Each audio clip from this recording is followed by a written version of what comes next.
Jasmine Parker stepped out of the convenience store, her eyes glued to her phone as she scrolled through the screen.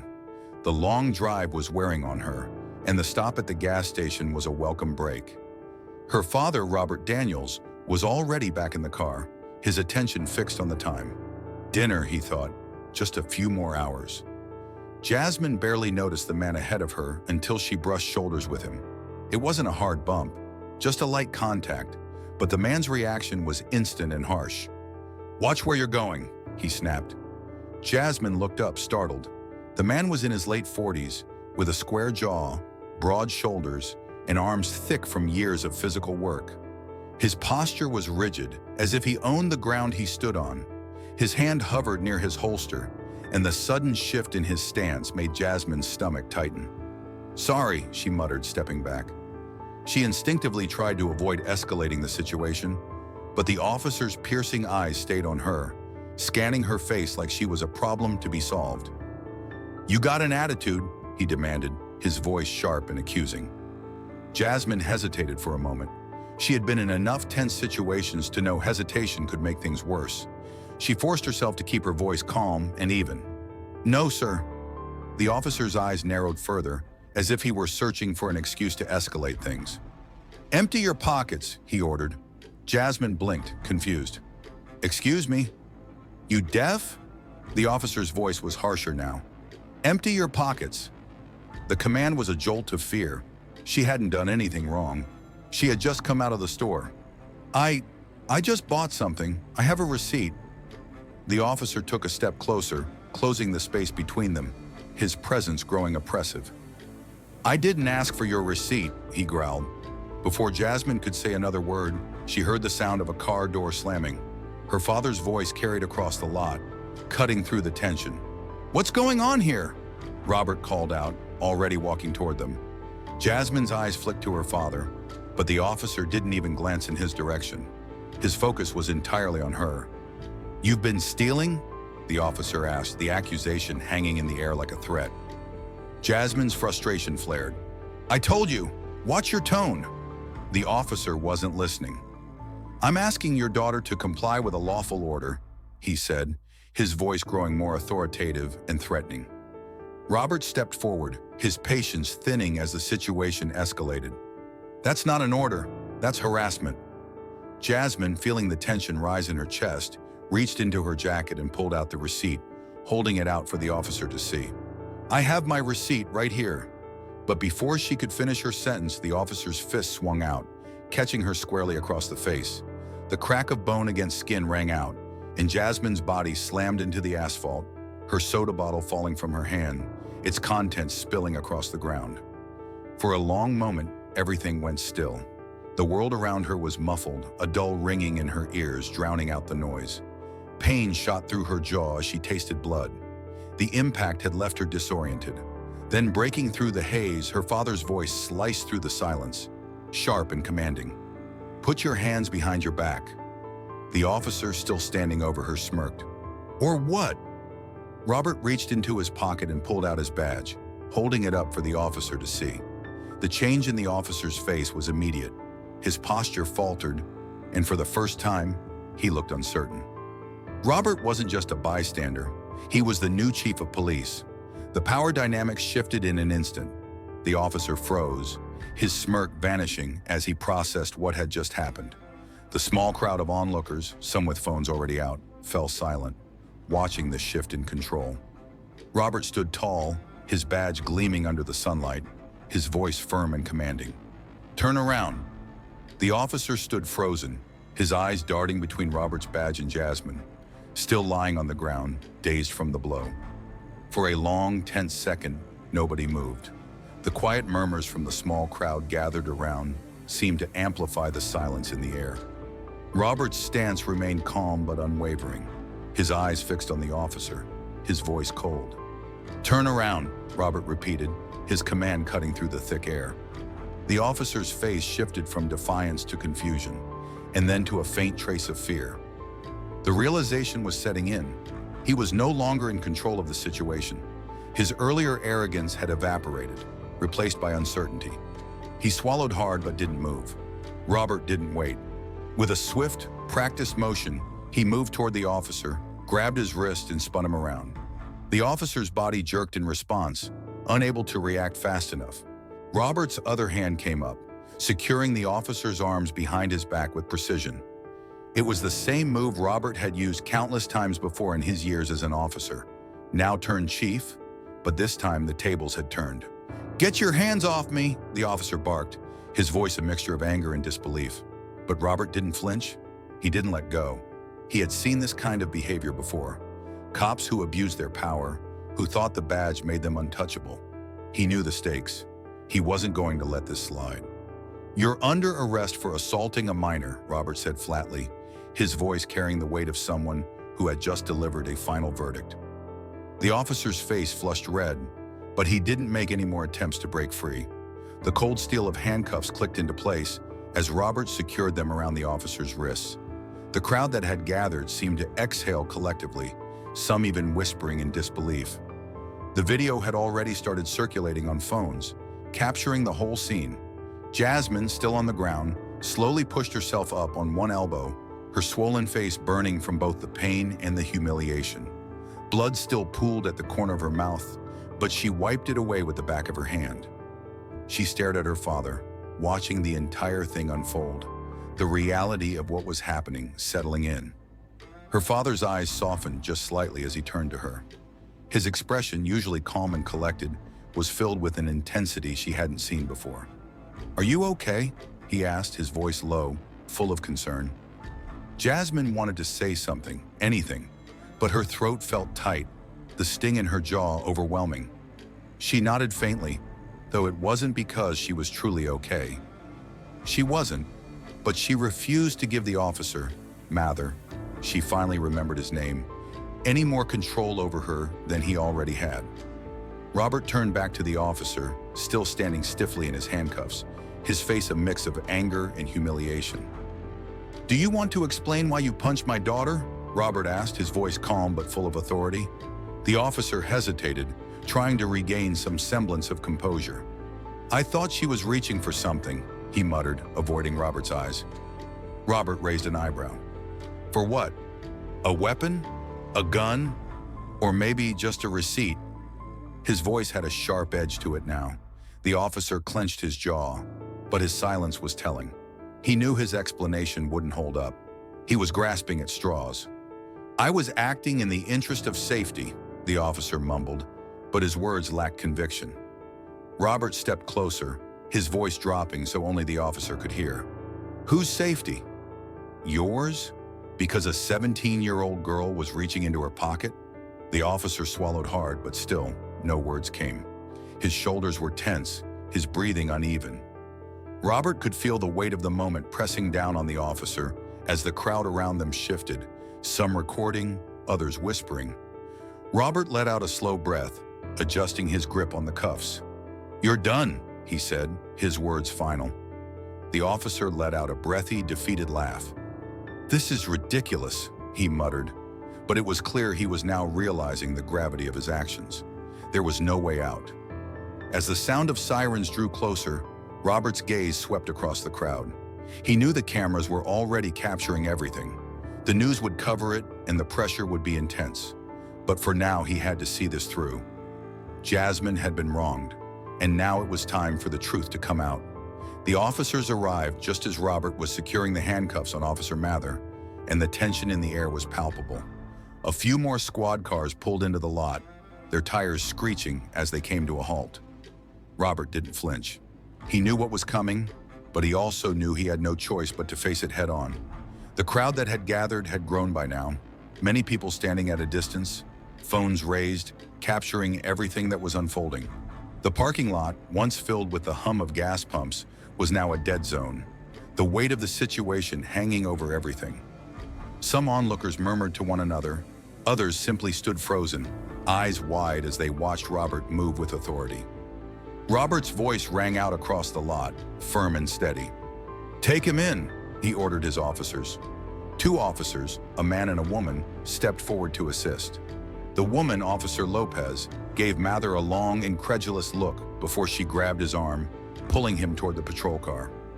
Mather's face was flushed with anger, but there was nothing he could do. His resistance was gone, replaced with the bitter realization that he had just lost everything.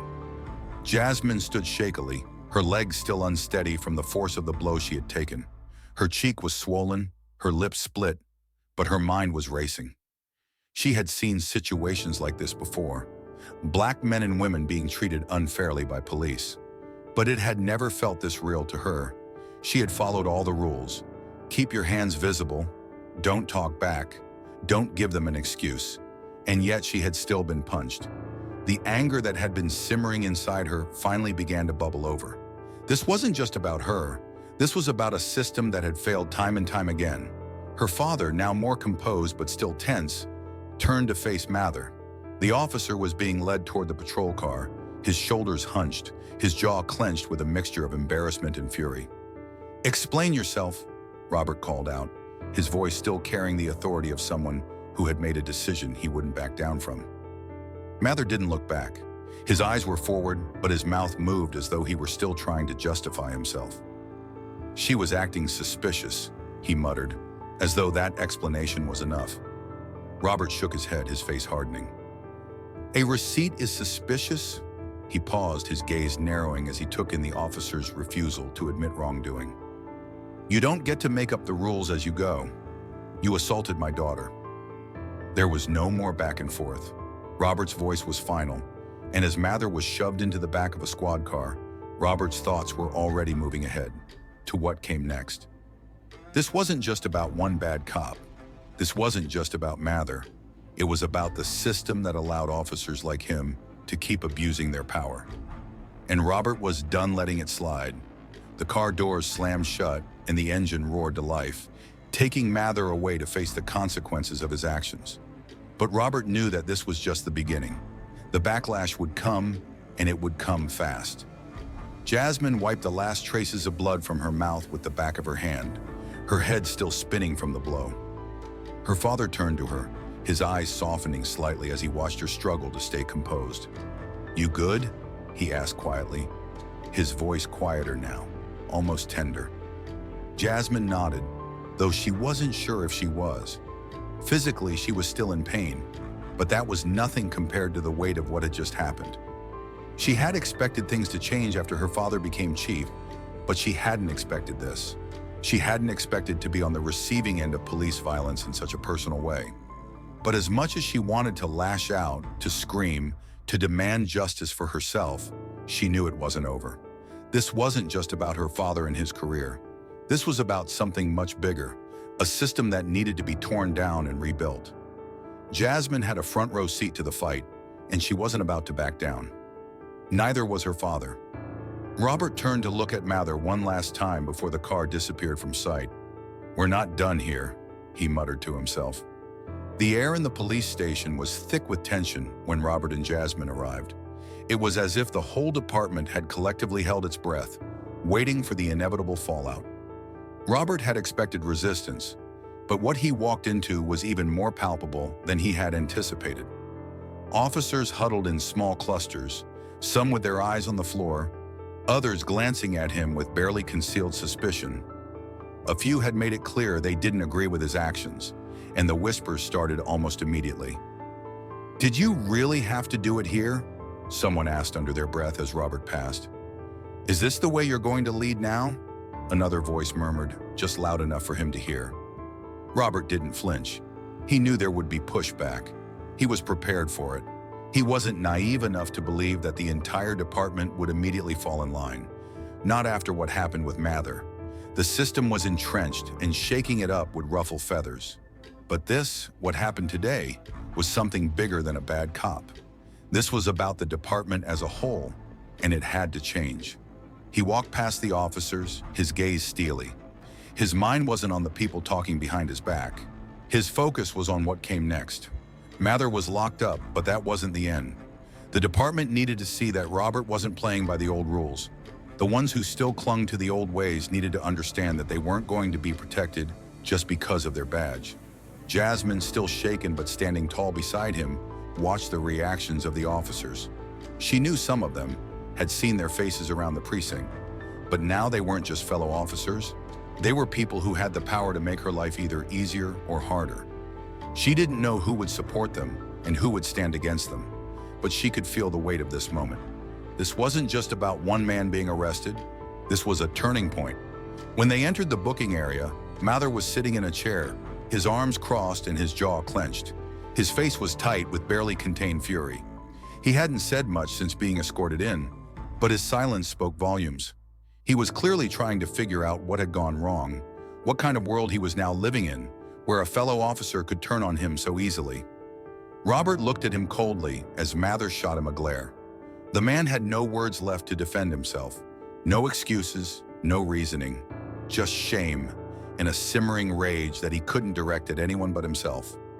Jasmine moved to the side, leaning against the desk as her father approached the booking desk. Officer Lopez, who had been one of the officers involved in arresting Mather, looked at Robert nervously before glancing down at the paperwork. "Get him processed," Robert ordered, his voice steady. Lopez hesitated, glancing at Robert and then back at Mather, unsure of what to do next. It was one thing to arrest a fellow officer, but to process him, to actually complete the paperwork on his arrest, was another thing entirely. "Are you sure, Chief?" Lopez asked, her voice unsure. This is a big deal." Robert met her eyes, and for a moment, he could feel the tension between them. There were many officers who had worked with Mather for years, who saw him as a colleague, someone they respected. He could feel that hesitation, that resistance to what was happening, but he couldn't back down. "Do your job, Lopez," Robert said, cutting her off before she could say anything more. Lopez swallowed and nodded, quickly pulling the necessary paperwork forward. The room was quiet except for the sound of a printer whirring as she typed in the details of Mather's arrest. Jasmine watched, her arms crossed over her chest, trying to keep her emotions in check. She caught Mather's eyes again as he was processed, and his gaze burned with a mix of anger and disbelief. He had clearly underestimated the situation, thinking his connections and the strength of his badge would shield him. But he was wrong. A few minutes later, the door to the booking area opened, and the mayor, James Calloway, stepped into the room. His posture was stiff, his suit immaculate, but there was a tightness in his expression that told Robert exactly what this visit was about. "We need to talk," Calloway said, his voice low and urgent. Robert nodded without a word. He had been expecting this. The mayor wanted to keep things quiet, to sweep it under the rug, but Robert knew better. He wasn't here to make deals or appease anyone. This wasn't about politics, it was about accountability. He motioned for Calloway to follow him, leading the way down the hall to his office. When the door shut behind them, Robert turned to face the mayor. "You've got a lot of explaining to do, Mayor," Robert said, his voice calm but firm. "I don't work for you. This isn't about keeping things comfortable for anyone." Calloway's expression hardened. "You've made a lot of noise, Robert," he said, rubbing his temples. "Do you have any idea how many calls I've gotten today?" "I don't care," Robert replied. "The video speaks for itself." Calloway's jaw clenched. "The unions are already pushing back. There's talk about reinstating Mather, about the media twisting this into something ugly." Robert didn't flinch. "Let them. The truth is the truth." The next morning, the town woke up to headlines that couldn't be ignored. News stations were buzzing with the breaking story. Police chief arrests officer for assaulting teenager. The video had gone viral, spreading across social media like wildfire. People were furious but also energized. Finally, there was proof, visible and undeniable, of the kind of abuse that had been happening for years. Jasmine sat at the kitchen table, scrolling through her phone, reading the articles. Her name wasn't in any of them, not yet anyway, but she knew they were talking about her. She was the teenager in the headlines, the face of a broken system, the girl who had been punched in the face by a police officer. But she was more than that. The words on her screen blurred for a moment and she shut her phone off, her mind spinning. It was crazy, but at the same time, it was exactly what she had always feared. This wasn't a mistake. This wasn't an isolated incident. It was a pattern, and now she was part of it, whether she liked it or not. Across the table, Robert sipped his coffee, his face unreadable. The paper was folded in front of him, but he wasn't smiling. He knew what was coming. He could already feel the pressure building, the pushback, the media circus, the politicians in his ear. The phone rang, pulling him out of his thoughts. He picked it up with a sigh. "It's done," his deputy's voice said on the other end, tight with tension. "Mather made bail. He's out." Robert rubbed his temple. He'd known it was coming. Mather had too many connections, too many people who didn't want the truth to come out. "He's threatening to sue," the deputy added, his voice dripping with frustration. Robert didn't even laugh. It was almost predictable. Of course Mather would try to flip the narrative. Of course he'd play the victim now. But Robert wasn't worried. The video was clear. Mather was done. But that didn't mean the fight was over. Jasmine glanced up at him, her hands curled tightly around the sleeves of her hoodie. "Are they going to try to push you out?" she asked, her voice barely above a whisper. Robert met her gaze. There was a determination in his eyes that made her feel a little more hopeful. "They'll try," he said, "but I'm not going anywhere." Mather's release was the first round of what would be a long and exhausting battle. The police union had already begun making noise, calling Robert's actions an overreaction. They were circling the wagons, trying to protect one of their own. Officers within the department had already started to pick sides, some silently, others more openly. It wasn't just about one bad cop anymore.